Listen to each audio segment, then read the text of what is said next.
Hey, welcome into another episode of the Halos in the Infield Ducks Postgame Show, the only place where you can get live Ducks postgame hockey right after the last bell or horn sounds.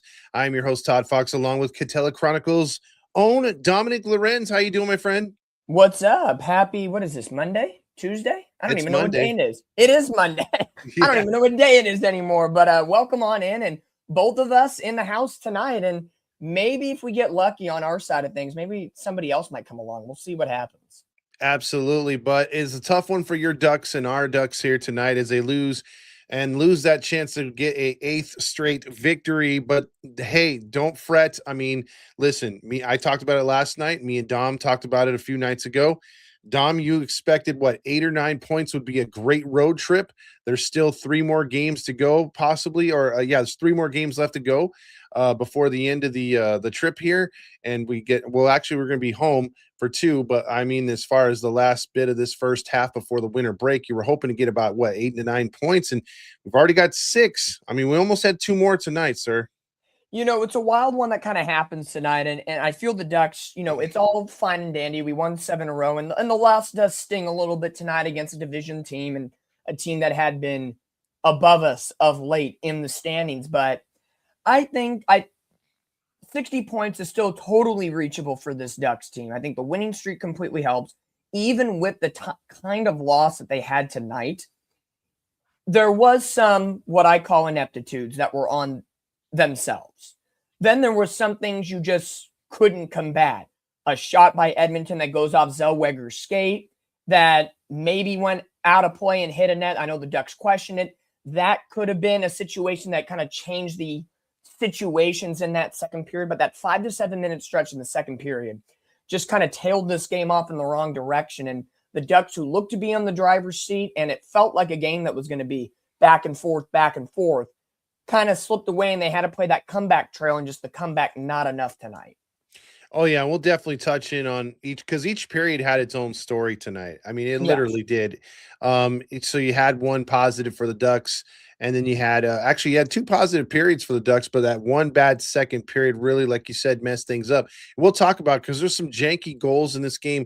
A little disappointed. I guess you would. I guess Dom, you would probably expect this in a back to back, but correct me if I'm wrong, bro, but I thought there was just a lot of bad defensive play in this game where they just left Huso on an island to where he at times he made some spectacular saves, but dude, he was left out there. I mean, it was poor defensive play, bro. I think it wasn't, yes, it was poor defensive play. I think where I hone in on the defense this time around, it wasn't so much the bad decision making of defense. It Mhm. was more the poor technique, footwork, body placement, just kind of the small little intangibles that just worked against the Ducks tonight on the defensive. Yes, of course, there were some turnovers in the neutral zone and odd man rushes that, as we've learned throughout this season, whenever the Ducks have an odd man rush against them, it may or may not end up on a positive note. And Edmonton's one of those teams with guys like Ekholm and Connor McDavid and Leon Draisaitl and Nurse and Nugent Hopkins and all these guys. You can't keep giving them opportunities to prove you wrong. And tonight, some of the times, out of these 7 goals, one being an empty netter, the final one by Edmonton, one being not even touched by an Edmonton Oiler, just ricocheting off Zellweger's skate. So right there, I would say 5 of the 7 were legitimate goals tonight. And again, you minus those 2 goals off the pace. It's a 5-4 game, and it's completely different. What's crazy, it's in a feast or famine kind of game where you have the famine of the Ducks defense, but the feast of the night, which rarely happens, and I know you put it in our chat internally, the Ducks power play unit tonight was off the charts, actually really, really good. So shockingly enough, on a night where the Ducks actually succeed well in certain facets, 3 for 4, 75% on the power play, they only get 4 goals, but they lose 7 of 4. So kind of a weird and wacky back end of the back-to-back after, I would say, last night, Calgary, you escaped Calgary with 2 points Mhm. because of the poor way it started, courtesy of Beckett Seneca, scoring a hat trick. And then tonight, you got off to a good start, but had a little lapse in judgment, kind of a little bit of a, opposite mirrored image of kind of what happened last night versus tonight. Yeah, let's break it down. Let's do it a little different here tonight, Dom. Let's talk period by period because it was a tale of 3 tapes tonight, 3 Yeah. periods. Let's talk about that first period. The Ducks got off to the first 7 shots were all Ducks. So they spent the good amount in the Edmonton area, and they scored that first goal. And let's go through the goals here first off. Yeah. And Dom, you read them off. We'll play the horn. You know how we do, but we'll talk about this period because they outshot Edmonton 12-8. And outside of that power play goal, which you'll talk about, if they didn't give up that power play goal, I felt they were going to win that period 1-0. I thought they were like playing very, very even kill with Edmonton. But let's get the goal scoring out of the way here. Yeah, no, I think the Ducks really came out of this game, or come out to start this game, kind of right where they picked up after the Calgary win. Right? They had a little bit of energy. They get on the board first with the power play goal, 10th of the year from Mikhail Granlund, assisted by Chris Kreider and Cutter Gauthier. 3:24 into this game. And again, we've talked about it over and over. The Ducks don't normally score first a lot of the time this season. They've done it a little bit more often lately, and it's led to positive things. And through the majority of this first period, up until the high-sticking penalty by Ryan Strome, that was a double minor that caused bleeding, the Ducks were pretty much in control of this period, and the shots on goal really is a tail of the tape at that point. But first goal, Mikhail Granlund, 10th of the season, power play goal from Kreider and Gauthier. And the Ducks get on the board first. What do I take from, I would say, before Edmonton scores the game-tying goal from Hyman, his 21st of the year on the power play at 17-14, I would say the first 15 minutes of that hockey game was all Ducks. They did everything right, and they put everything against the Edmonton netminder. And I felt, to come off of a game where you barely squeaked by in OT against Calgary, and you come out and you get off to an early lead against an Edmonton team who's been going on the right pace of late, I think that was a good start. And the Ducks were about a minute and a half or a minute and 45 away from burning that second of the power play minutes. It was a 4-minute power play awarded to Edmonton because of the high stick by Ryan Strome, caught a little bleeding. So it was an extended power play situation for Edmonton. And again, Husso did a good job of making some big stops. The Ducks had some nice defensive moments. But again, you give Edmonton way too much opportunity, and Hyman is able to put one in the back of the net. Nugent Hopkins' 30th assist of the season, and Leon Draisaitl's 46th assist of the year. We go to the locker room tied up at 1-1, even though the Ducks had a power play that they nearly capitalized on at the end of the first. It carried over into the second, and nothing happened. So first period, I think there was a lot to like in this game. And after one, I would have said the Ducks were going in a better direction. Yeah, I mean, it kind of was like a buzzkill with getting that power play goal, like you explained. At the end of the period, it's 1-1. You're like, damn it. But hey, all the while we're starting the second period, Ducks get off to a good start, as you'll describe, but then the avalanche just happens, man. And I felt there was a couple of plays where, like, again, Ducks players crashed into each other. Defensemen lost control of the puck. Odd man rushes, like you were describing. All of a sudden, it seemed like the Oilers were just peppering the freaking net, and a couple good things, janky things happen, which you'll talk about too. A couple of those goals were, I don't say soft, but, they were on ricochets where it's just like Husso had no idea where the freaking puck was, dude. And it's like they were just throwing them on net and things were happening. And it just sort of killed all the good juju the Ducks had built up to that point, man. And they were lucky to, escape that second period still within striking distance. Yeah, and I think, you're going to have games where the bounces are going to go your way and then the bounces don't go your way. And I think the second period was a clear indication of that. It started off on a positive note. Alex Killorn, who's been doing much better of late for the Ducks, and that veteran presence continues to pop off on a very, very good rate.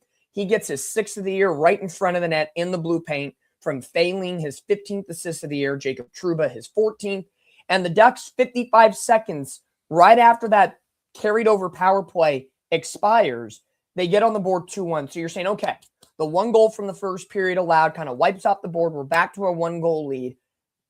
And we start anew. And let's go. Let's play the game that we're going to play. Right, we got to play the horn.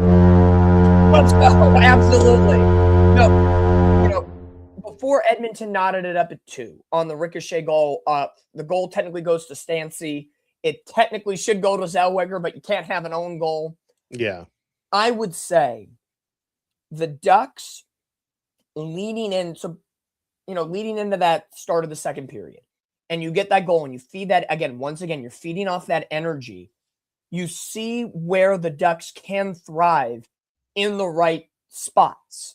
And again, we're still missing Leo Carlson, no Troy Terry, no Mason McTavish still. So 3 key guys are not on this team. And we're still hanging tough early on in the second period against a very good Edmonton team. So right then and there, you're finding ways to win games. It then leads to Edmonton's situation of the goal by Stancy, his second of the year on that weird ricochet that, again, I'm not going to blame the Ducks. Weird ricochets happen. What I am going to say, and I'm really glad the Ducks broadcasters, John Allers and Brian Hayward, addressed this, was, as I said, about the small little intangibles. You want to be a good team, or do you want to be a playoff caliber Stanley Cup team? The feet positioning of Olin Zellweger backing up Villahuso was downright awful. If the skates are pointed properly, the ricochet doesn't essentially go right in the net. And Huso just kind of stands around and says, that should have went past, or, why isn't Zellweger getting the stick? Young situation right there for a defenseman for Anaheim. Tough luck overall. And then it just kind of steamrolled. I know a lot of people might have questions on why was there a pause. Quenneville and the Ducks, especially Villahuso, thought that the puck leading into that cycle moment and shot on goal from Edmonton had ricocheted into the net, dropped in. No whistles were blown. Huso kind of pointed it out. Play kept going. So after the goal was scored, he's like, hello, can we get a question? And the Ducks questioned it, call a timeout. They discussed it's not a reviewable play. And even on all the replays that they were showing on Victory Plus and Channel 13 KCOP, you could not see if that puck was in or out. It's a black puck on a black net with a lot of dark seats in Edmonton. Like, it was damned if you do. So did the Ducks get screwed? We'll never know, right? And that's the hard part about it, is because if it is in the net and the officials don't blow it down, that's a tough break for the Ducks. But it just started the onslaught. Then Ekholm gets his second of the game. Or pardon me, first of the game. Then Nurse. Then Ekholm again. And the Ducks find themselves in this 3-goal deficit, down 5-2. And Edmonton scored at the 4:36 mark, the 6:28, the 7:34, and the 8:25. I will say, yeah, between those scoring goals right there. I mean, I looked at the bench of the Ducks, and there must have been 9 or 10 players just shaking their head in unison, because that was just like bang, bang, bang, bang, and that's really tough for you to play a really good first half, first 20 minutes, not too bad. Starting the second period, first few minutes, like you said, pretty good. And just for it to be, in all essence, it should have been game over, game set match, whatever you want to call it. They should have just put their tail between their legs. But as we'll describe moving on, the Ducks didn't do that. Credit to them. Man, oh man, they played their ass off to finish the second and then start the third. And before getting to the final goal in the second period, you just sit there and you say, can we stop the bleeding? Right? It's like it's been every other minute. Edmonton's putting one in the back of the net. And Villahuso, when the defense, you have odd man rushes coming at you, he's trying to do everything he can. I know we've been very thankful of Dostal the last couple of games, how he's essentially put the Ducks on his back and has kept us in a lot of games, right, during the 7-game win streak. Mm-hmm. And I'm not going to give any bad blood to Huso. I think you do your best. Defense doesn't help you out. Edmonton's feeling the momentum of their first goal that tied it up at 2-2, and they just kind of went on a little bit of an onslaught. And you needed to have someone in that 4-goal span for Edmonton, for Edmonton, that the Ducks had countered in between. Maybe when it was 4-2, the Ducks score to make it 4-3, and it changes the complexity of the game. The Ducks just couldn't get out of that hole for that 5-minute period, and that unfortunately put them behind the 8 ball. Luckily, Gramlin, once again, on the power play, 2 for 2 on the night for him. He gets his 11th goal, 24th assist from Beckett Seneca, and the Ducks 5-3, inching their way back at the end of the second, and a second. Mikhail Granlund, after coming over from the Dallas Stars, signing a 3-year deal with the Ducks, adds that veteran presence to the mix, and he's had a lot of success with Dallas. However, quiet start to the season, got injured, trying to, adjust to Anaheim and this Joel Quenneville system. But I would say over the last 10-plus games, and even during some of the losing streak, Granlund has been a huge part of what has been working with the Anaheim Ducks. So to see him get not 1, but 2 power play goals, that kind of elevates that power play unit that's been subpar to mediocre this year. Hopefully that gives them something in their back pocket to continue to utilize moving forward. They could have, and here's the thing to close out that second period, Dom, that, Lacombe made a great save on an empty net. Yes. The Ducks also missed a couple empty nets themselves when the goalie lost his skate. There was a couple opportunities where the Ducks could have evened it up and could have just responded real quick. There was also just too many opportunities for the Oilers. I felt the Oilers could add 7 by the end of the second period. Yeah. They were peppering the hell. It's one of those bad periods where you just say, can we freaking hit the redo button? And or stop. Or can the period hit 000 so we can regroup, man? Yeah. It was bad, dude. Like I said, Husso, he didn't shine tonight. No, but it could have been a lot worse, dude. It could have been a lot worse. So I would say he came up clutch enough when needed. Still didn't get the job done, but I think it was a little bit of both defense and goalie and just ricochet type situations, funky kind of plays. Again, that combination sometimes happens, and it's the perfect storm of suckfest in that kind of a game for the Ducks. But you move on to the third period, and you catch lightning in a bottle again. The line of Mikhail Granlund tonight definitely gets a star of the game. Like, this whole line worked very well. He gets his 12th on the power play. Let me rephrase that. He gets a hat trick. So the Ducks, it's going to go unnoticed because the Ducks lose tonight. Yeah. Seneca gets the hat trick last night and the game winner. Granlund tonight gets a hat trick and a loss. All 3 goals for Granlund. Power play, power play, power play. Like, how about them apples from Mikhail Granlund? And he gets this Ducks team back in it, trailing 5-4 with just about half the period left to be remained. Like, Mikhail Granlund, a hat trick, back-to-back games for the Ducks getting a hat trick. We've seen Cutter Gauthier get a hat trick. Gauthier get a hat trick so far this year. So 3 different hat tricks by 3 talented players. Granlund is going to be important down the stretch, and I don't know how many people realize that quite yet. And it's not just from this game. I think we need to check out the last time, if there has been a time, where the Ducks have had back-to-back hat tricks, because that seems to be really rare, as much as a 19-year-old getting his first hat trick. Yep. But I will say this about Granlund, dude. To say that he has a wicked wrist shot is an understatement. That dude's wrist shot, I mean, goes 0 to 90. Yeah, dude, I love it. He found and he does it to where it's almost like precise, like he's a sniper, dude. Yep. he just sees it and visions where he wants to put it, and bam, it's right there. So yep. I would love to see him doing that little target thing they used to do for the skills game at the All-Star game. Yeah, I'm pretty sure he would hit the target every time. Yeah, he would have some nastiness in there, but Seneca gets his 25th assist, improving this incredible rookie season that he's on right now. And Jackson Lacombe, 28th assist, played very well on defense, as Lyman puts it. Lacombe only credited with 4 hits tonight, but he was putting everything out on the everything on the tape tonight. Who did he lay out? Because he laid out some dude, and I saw his weak little comeback on Lacombe. Lacombe just brushed him off, like, get off me, bro. Yeah, it was kind of a quick little camera kind of push. I'm not sure who it was for Edmonton, but it was just kind of like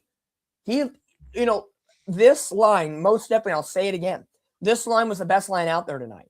The Granlund, Seneca, Lacombe, and I forget the other 2 on that line tonight, looking at the lineup, but that line was definitely the best of the bunch. And the power play unit, again, no Carlson, who would be on that first line power play unit. Same thing with Terry, and McTavish would probably get utilized in there as well. So Granlund, who is a power play guy, Seneca is kind of filling that hole of some of the guys that are missing at this point. But Yeah. if you're Joel Quenneville, I know when Carlson, Terry, and McTavish come back, those are guys you easily insert right back. It's not like, oh, do we put them on the third or fourth? No. They're back to where they go. But even on a non-power play situation, at this point, there is no reason to separate Granlund and Seneca right now because those two guys have a chemistry and they built it together on this line.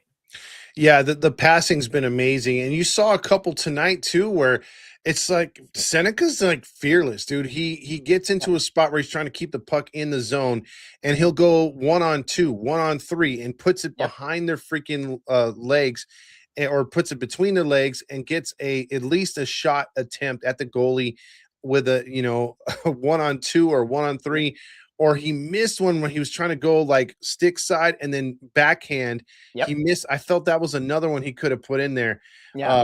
But goddamn, dude, what a night tonight! Because again, offensively, it just felt like they just, a lucky bounce here, or if they get a stick on a puck there, this game could. I don't think they get those 2 extra goals, and we're in overtime. Yeah. Like we're possibly either getting a pity point at worst, or we're winning another freaking shootout or overtime. and that was kind of the feeling when we were in Colorado last week. It's like, hey, go out there and at least get a pity point and go out there and get to overtime and whatever happens, happens. Mm-hmm. And the Ducks nearly got that. Like after Granlund scores at 13:38, they had a little opportunity to pepper and play. And then I misspoke earlier. It was 2 empty net goals and the weird ricochet. So take those 3 off and it's a 4-4 game. The Ducks at that point with just over 2 minutes left in the game, you're pulling Husso. You're trying to get lucky at this point and, throw shit on a wall and see if it sticks, right? And Connor McDavid just picks up his 33rd, and then Ekholm gets his hat trick of the game. So both teams had a hat trick tonight. Ekholm gets an empty netter with about 11 seconds left in this hockey game, and that kind of subs it up. So the score, yes, says 7-4, but really, it should be 4-4. 2 empty netters. I always wipe off empty netters because, it's a victim of circumstance. Yeah. And the weird ricochet off the Zellweger skate. Like, this is a 4-4 game. So, yes, are there plenty of things to talk about in the sense of where we could be better? No duh. But still, with what the Ducks have had and the key pieces that they are missing, and with as shoddy at times as the defense has been, it could have good games, it can have bad games, it can have some in the middle. It's kind of, throw everything in the hat, shake it up, pick it out, and see what happens. With all of that combined, and you were able to at least stay toe-to-toe, take away that 5 minutes in the second. I think the Ducks held on rather well with what they were put up against in the weird case scenarios tonight. Yeah, and I think they went against the Edmonton team. I think they went a little too physical, in my opinion. I think they needed a little bit more finesse because the puck handling wasn't as great. And I think that's why they had 25 hits to 13. But in the end, after they were peppered so bad, and I think at the time of the end of the second period, they were outshot by 7 at that point. They really put the shots on goal in the third period where they finished with 40. So I know we've done a lot of these games, Tom, whether it's me and you together or separately, but it's been a while since we've seen about 72 shots combined. I mean, there's a lot of offensive opportunities tonight. This is very November Ducks hockey. Yeah, exactly. Like, who cares about defense? We're going to pepper the puck. They had 12 in the first, 12 in the second, 16 in the third. Edmonton, 12 in the first, 15 in the second. So a 3 shot on goal differential, 27-24 in favor of Edmonton after 2. And then they just completely dominated Edmonton, who was on their heels in the third, 16-5. Yeah. So again, I circle back that 5-minute stretch in the second period that all started with the damn ricochet. And I would love to know if that puck really did go over the net, or hit the net a little bit. Again, we're never going to know in that case scenario. But it changed the complexity of the game. So the weird bounces, the strange things. And it was one of those games where, I would have loved for it to be in a game not against Edmonton when you're chasing them, or a non-divisional game or something along those lines. But to me, I think the Ducks have won games during this 7-game winning streak that they probably shouldn't have won. Correct. On a night like tonight, I'm not saying they should have won, but should they have maybe gotten at least to overtime? Sure, you can make a case for that. So you win some, you lose some. You're going to get 2 days off. You already know Dostal is going to be back in net on Thursday in Vancouver, which is definitely a must win. They're last in the division. You got to get those 2 points. Yeah, and I know we'll dive into that near the end of the show here, but it's a tough game.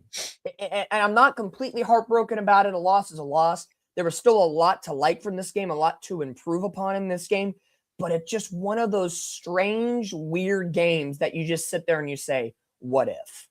Yeah, and also it was brought up in the comments about Quenneville taking that or not the overtime, but the timeout early to try to get more eyes on that puck, that ricochet that you were talking about.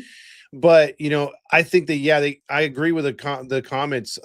They could have used that in the third period, possibly to set up the, keeping the, plays to keep the puck in and also to attack when the 6-on-4, because that is also a huge risk when you take out the goalie so early, when there's 3 minutes or a little less than 3 minutes, man, that's an awful long time to try to keep that puck on your side or on the offensive side of the ice. So, and what I found strange during that whole conversation after the second Edmonton goal that was in question, Quenneville was a little hot for a minute because he wanted a little explanation why they didn't call it. He calls the timeout because they're ready to drop the puck. He thinks it's a reviewable play. He's not getting any communication from the bench saying, hey, it's not. He calls the timeout. They say, talk about it for a minute. Oh, it's not reviewable. You just wasted your time out. And he said, whoa. And when Quenneville wants to say something, and you all know what I'm saying about saying the choice words that you don't say in front of your kids, he'll make those words very apparent. And you could see it on the broadcast. He's like, what the F are we talking about? Like, I get my timeout back, right? Because you couldn't communicate with me. I wouldn't have taken it if I didn't know. So you had miscommunication on the ice. Nothing was clearly said. So again, a weird freaking night where just nothing kind of went right, but there was things that went again. So maybe we should never score 3 on the power play again. Because when we scored 3, this happened. So, let's taper expectations to maybe 1 a night. Maybe try that for a change. Possibly. Maybe that'll encourage more defense. But, in all actuality, that's 62 points for Vegas right now, 59 and 59. They tied Edmonton. They could have went ahead of them. But it's okay. They're tied with Vegas, I should say. Edmonton is. Ducks are 3 points back of both of them. But yeah, like you said, you couldn't win them all. They're going to play some tough teams, both those teams, and then maybe we can get a shot at them in a second. So now it's that time, brought to you in part by 714 Tickets. If you're looking for tickets to go anywhere, and not just here in California, to around the nation, when the Olympics come, even if you want tickets to the Super Bowl, look up 714 Tickets, support local, because they've got nationwide as a local company. They are awesome. The price you see is the price you get. So if a ticket's $28, it's $28. No service fees, no taxes. Same thing if it's $214. And if you use HITI in the promo code, you get 10% off of that particular purchase and 5% back to your account bank to spend towards future purchases. So it's a win-win with 714 Tickets, 714 Tickets. So now, my friend from Catella Chronicles, if you have not subscribe to him, I recommend you do so. He has some of the best Ducks coverage along with us. He contributes as he is right now. And for that, he's going to contribute his 3 stars to tonight's game.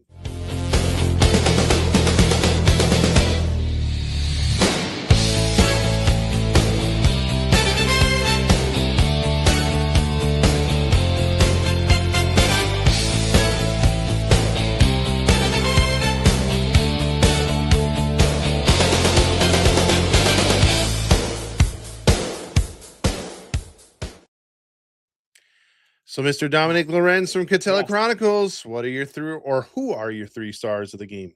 Well, the Ducks, again, fall tonight to Edmonton by the final of 7-4. Our lovely 7-game winning streak is to the wayside. We must start anew as of Thursday when we go into Vancouver. But tonight's 3 stars of the game, it's going to be 2 Oilers and 1 Duck. And especially with the high-scoring affair, a lot of shots on goal. Our 3-star of the game tonight goes to the Edmonton Oilers, one of their captains or assistant captains, it's going to be Leon Draisaitl. Picks up a 4-point night with 4 assists on 7 of the Edmonton goals. Dominating season as always for Leon Draisaitl. Over 45 assists already this season. He continues to stay hot. The number 2 star of the game, he had a hat trick.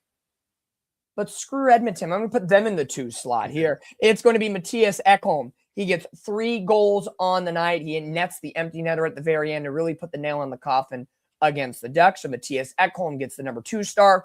And the reason why I'm putting Mikael Granlund in the number 1 star seat tonight is because, yes, he got a hat trick. But what was more impressive, it was coming off a game where the Ducks had a hat trick the night before and all 3 goals on the freaking power play. A power play that's normally dead to rights, that barely gets 1 a night, if at best gets not 1, not 2, but 3, all by the same gentleman in a night. So the number 1 star of the game, Mikael Granlund. Yeah, we're favoritism here, but we don't give a dang. It's Mikael Granlund. Hell yeah. Well said, my friend, dude, because those wicked wrist shots were awesome. And the Ducks get the 3 goals on the power play to help their percentage wise, but you got to have somebody else contribute every now and then. Granlund's like, no, it's all me tonight. Yep. So I'm taking this one on the team. I don't care. I love it. Yeah, you guys score when we're even strength. I'm gonna score when we have the advantage. And definitely, I would say Seneca gets a honorable mention tonight. Another 2-point performance after the 3-goal game winner last night in Calgary. He set up Granlund beautifully twice on the power play. He played defensively well, had a couple of shots on goal that, the opposing netminder did save. And he looks fast. He looks fresh. This kid he's not going anywhere.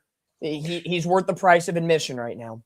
He is. And I got to say, again, I still have a soft spot for both these goaltenders tonight with Tristan and also Husso. Both of them made, just a couple crazy freaking saves. Yep. Where the games could have went way out of reach. So it wasn't a bad thing in all in all actuality. Yeah. I will say this year, looking at it from a bigger, broader perspective in terms of the Pacific Division. Yes, the Ducks were still in third, right? Vegas and Edmonton tied at 62 points. We're in third with 59. And then a 3-way tie for fourth between San Jose, the Kings, and the Kraken, all at 55. And then you have Calgary at 48, and then Vancouver, who is next on the road trip on Thursday, 39 points. So they're dead to rights at this point, but you can't take it for granted. Foreshadow just a little bit. Yes. I think we're fine. We're fine. It's fine. No, it's fine. Don't worry about it. But the foreshadowing in that sense with Vancouver, overall, I would say this. The Ducks have played against divisional foes very well this season, right? They're undefeated against Vegas. They lost their first game tonight against Edmonton. San Jose's been a 50-50 split. They took 3 of 4 from the Kings. They finally knocked down Seattle the other night, and they've beaten Calgary, and they've lost 1 to Vancouver.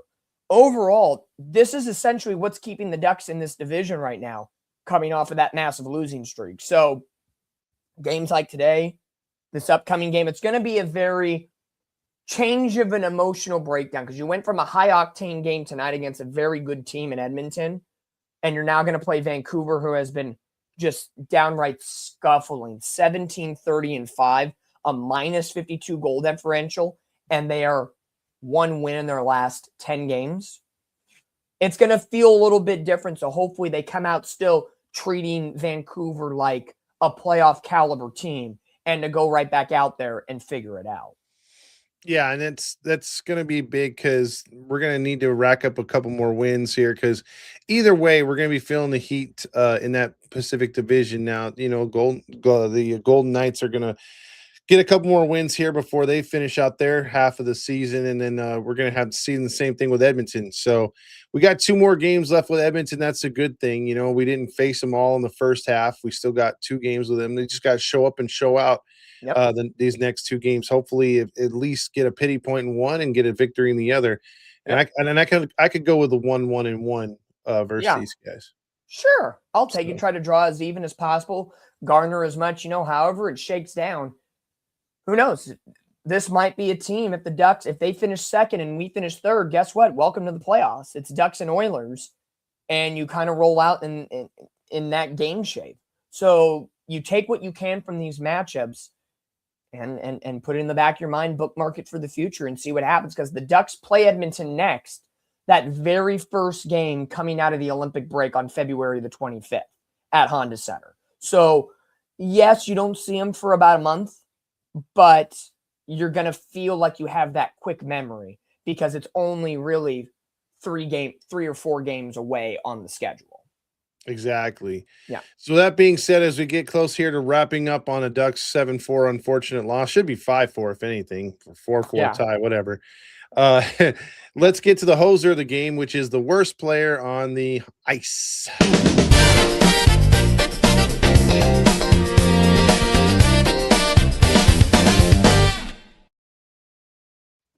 So, Dominique from Catella Chronicles, you gave us your 3 stars. Now give us your hoser of the night. Well, as per tradition, the hoser always goes to the team that loses. So tonight it's got to go to the Ducks, unfortunately. Damn it! As a 7-game winning streak goes to the wayside and gets snapped. It's not going to go to the worst player on the ice. It's going to go to the player that had the toughest of luck. And I was torn between 2, but I think this kind of started the steamrolling effect in the second period, and I'm going to have to give it tonight to Olen Zellweger. The ricochet off the skate, it just tied up the game at 2 for Edmonton. They got a little luck, and it just steamrolled 4 goals within about a 5.5, 6 minute stretch, put the Ducks down 5-2. And I'm not saying he's the only reason why the Ducks lost. It's not like his ricochet was the game-winning goal, but it just felt like it gave Edmonton a little bit of hope after the Ducks took a 2-1 lead and played a little defense for a little bit. But Olen Zellweger, tough night tonight. Had 3 shots on goal, nothing to show for it except for a poor skate angling, and right into the net did the puck ricochet off his skate tonight.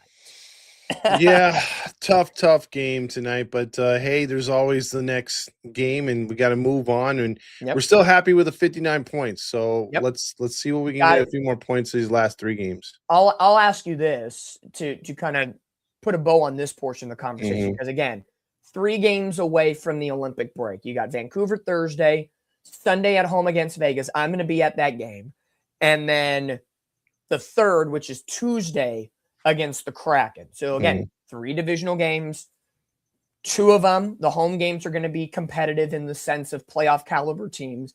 Vancouver feels like a trap game. Don't want to overlook it by any sense of the imagination.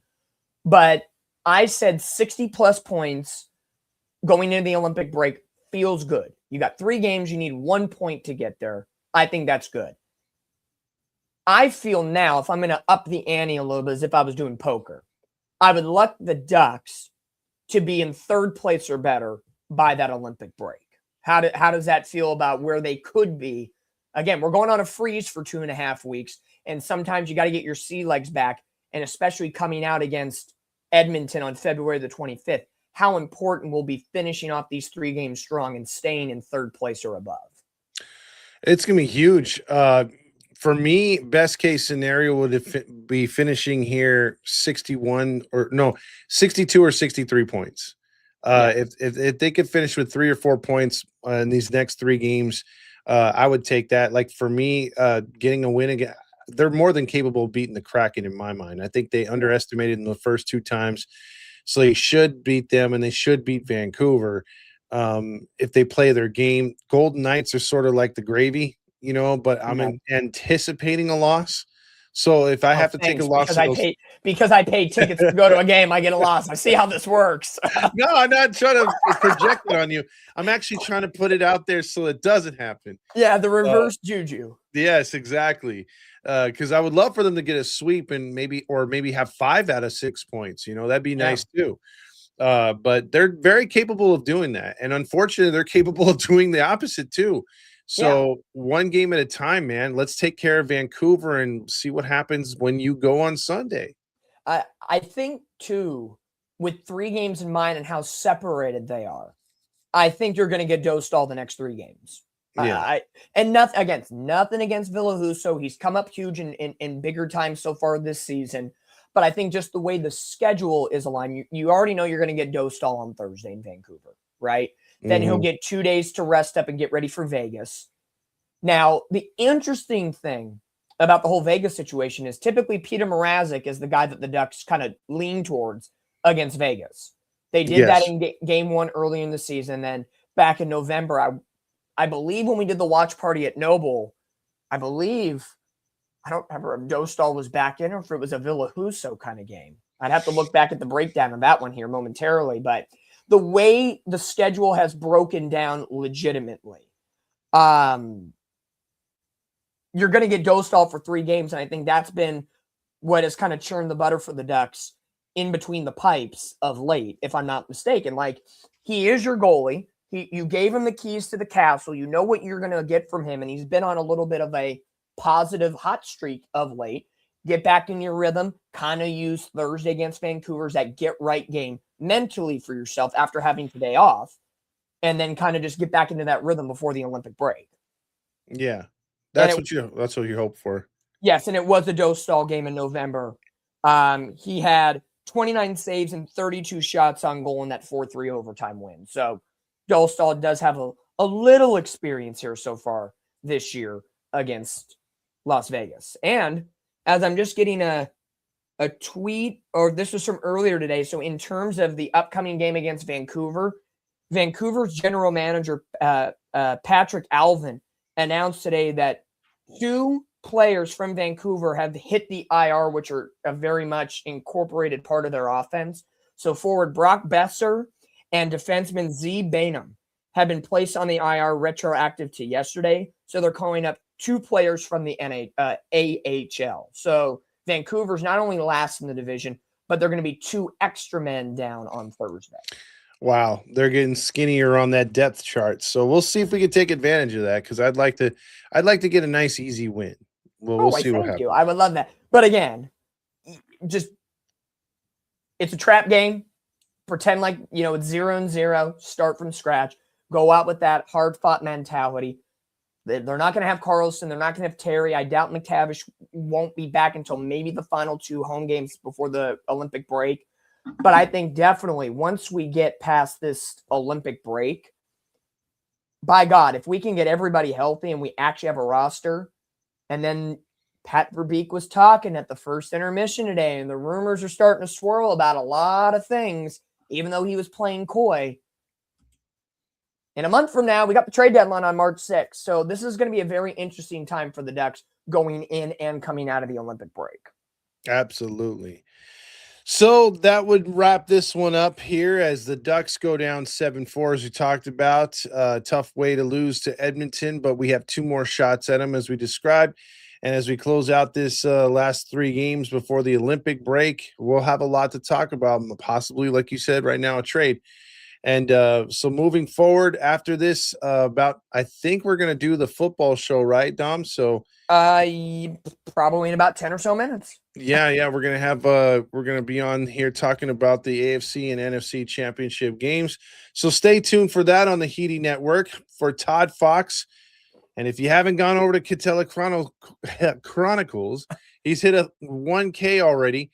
So he's been going live. How'd the live go on your side? Because I know the first few times you do it, it's hard to pick up, man. No, everything's good. We got good connection. We're rolling here on Instagram. So everybody joining in on the Instagram verse. Cheers to you guys. Thanks for getting us to 1,000 followers. Let's keep it growing. Let's have a great time doing so. Cheering on our Ducks and our Angels. That's a whole nother conversation for another time. Why'd you bring them up? It happens every show. We got to bring them up at least once. But Catella Chronicles, we are moving strong here. And the partnership with Halos in the Infield is simply the best. Absolutely. So what's that one saying we like to say before we leave you? Be happy, be healthy. Let's go Ducks, and Ducks fly together. There you go. Let's go, baby.